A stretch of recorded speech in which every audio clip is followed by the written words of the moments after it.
For today's video, ang ating pag-uusapan naman ngayon ay tungkol sa Manila Ocean Park na binuksan noong 2008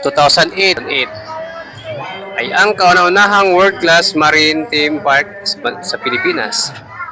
Matatagpuan sa likod ng Quirino Grandstand sa Rizal Park. Ito ay pag-aari ng China Oceanic Philippines Inc. Kilala ito sa mga sumusunod na kwento at katangian. Evolusyon ng atraksyon nagsimula bilang isang pambihirang oceanarium na mas malaki kaysa lumang Manila Aquarium. Ito ay lumago at naging isang malawakang entertainment hub, marine conservation at edukasyon. Nitong maitaguyod ang edukasyon at pagpapahalaga sa kalikasan sa pamamagitan ng pagpapakita ng iba't ibang yamang dagat at mga hayop.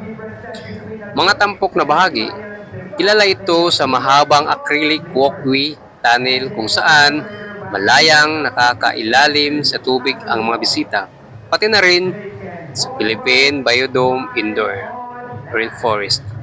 Iba't ibang panlabas tulad ng lion at bird show. Dahil nabanggit ang mga silayon sa Manila Ocean Park ay mga South American silayon na kilala sa pagiging matalino, sosyal at makulit. Sila ay bibong bituin ng isang sikat na atraksyon kung saan pinapakita nila ang kanilang talento sa pagbabalansi, paglangoy at pakikipag-ugnayan sa mga tagasanay at manonood.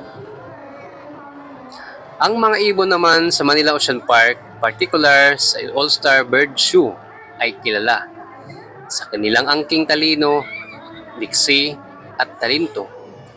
Nakakamangha ang kanilang mga kakayahan tulad ng pagsagot at pag-awit.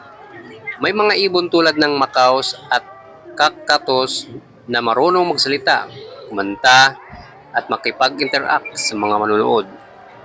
Mataas na antas ng talino, nakapaglaro sila ng basketball, nakahanap ng mga nakatagong bagay at nakikilahok sa mga simpleng pagsusulit o tricks. Maliksing paglipad at pagtatanghal. Ipinapakita ng mga ibon, kabilang ang mga agila, ang kanilang galing sa paglipad at iba pang aerial stunts. Pakikipag-ugnayan sa tao. Ang mga ibon ay sinanay sa lumapag, malapit sa mga bisita at pag-ambag sa pagtuturo ng kahalagaan ng kalikasan.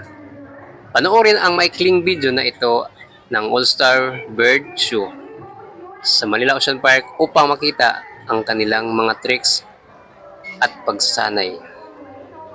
Ano ba? You know?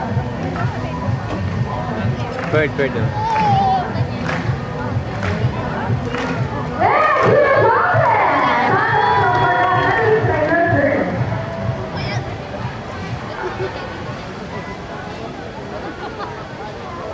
Bird niya.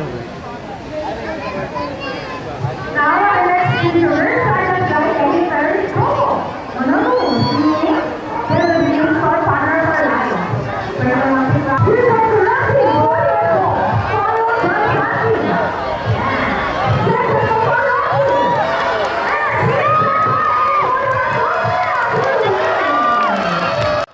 At kung nagustuhan mo ang aking video, huwag mong kalimutan mag-follow, like, and share upang lagi kang updated sa ating susunod na mga video.